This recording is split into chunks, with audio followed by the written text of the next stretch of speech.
একটা অ্যাপসটা ছিল, ওটা আমি টিকটকে দেখছিলাম, পরে ওটা আমি ডাউনলোড দিয়েছিলাম। ডাউনলোড দেওয়ার পরে বর্তমানে এই খবরটি বাংলাদেশের এখন আলোচনার তুঙ্গে। সবাই বলতেছে প্রেমের টানে চীন থেকে যুবক বাংলাদেশে।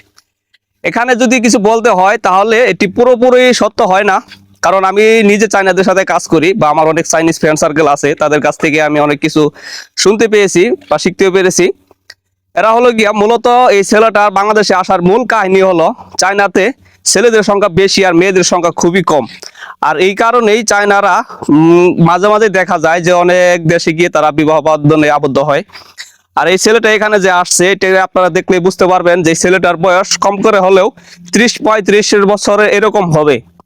আর এর কারণ হলো গিয়া চায়নাতে আপনারা যে আমরা যে বিয়েটা করি, বিয়ের সময় 3 লাখ 4 লাখ বা 5 লাখ টাকা কাবিন দেই, এই টাকাটা আমাদেরকে দিতে হয় না, কিন্তু চায়নাতে এই টাকাটা অগ্রিম মেয়েদেরকে দিতে হয়, তাছাড়া তারা বিয়ে করতে পারে না।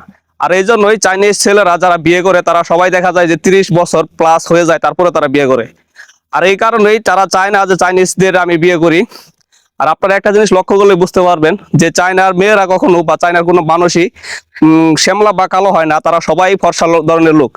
আর যে ছেলেটা আসছে এটা আপনারা দেখতে পাচ্ছেন যে সে অনেক স্মার্ট একটি ছেলে। আর যে মেয়েটাকে বিয়ে করেছে এই মেয়েটা কিন্তু খুব একটা সুদর্শন না, কিন্তু সে বাধ্য হয়ে বিয়ে করতে হয়েছে কারণ ফ্রিতে সে বিয়ে করেছে। আর চায়নাতে আরো একটি সবচেয়ে বড় পরিকল্পিত ভাবে এটি করা হয়। ইতিপূর্বে আমি অনেক জায়গায় দেখেছি বা বাস্তব প্রমাণও আমি পেয়েছি যে বাংলাদেশ থেকে বিয়ে করে নিয়ে তারা তাদেরকে মেয়েদেরকে অবৈধ কাজে তারা লিপ্ত করে দেয় বা বিক্রি করে দেয়।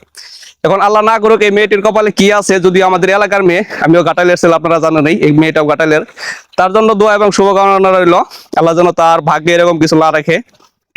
আর যেটি করেছে সেটা অবশ্যই ভালো একটি উদ্যোগ নিয়েছে বা ছেলেটিও ভালো কাজ করেছে, এজন্য তাদেরকে সাধুবাদ জানাই বা তাদের জন্য শুভকামনা জানাই।